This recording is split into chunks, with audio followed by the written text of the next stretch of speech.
Hey Rachel, so I really enjoyed what you had to say.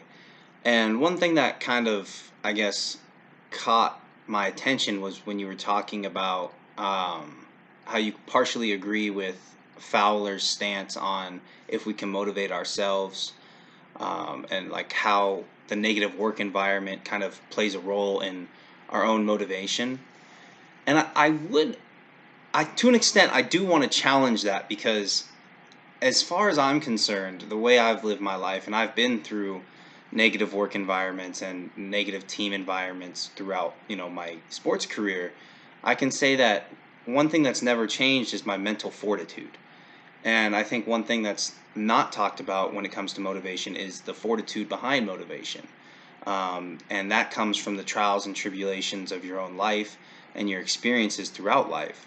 So yes, I do agree with you to an extent that a negative working environment can have an effect on motivation, but when it comes to affecting your motivation to the point where you can't, you know, progress in that workplace or progress on a team or no longer desire to be obligation, no longer desire that obligation toward the team or whatnot.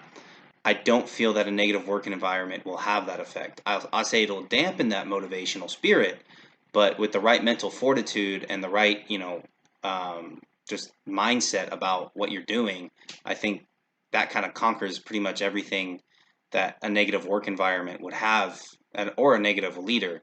I will say that a negative leader has way more effect on a person's motivation than a negative work environment per se. So those two I don't think they're correlated to an extent, but you can have a very positive leader and a very negative work environment, and you can still be very motivated by that positive leader. Um, but then again, like it all comes down to your own mindset about what you're doing and how passionate you are. But I really enjoyed your talk, and it really got me thinking. So good job.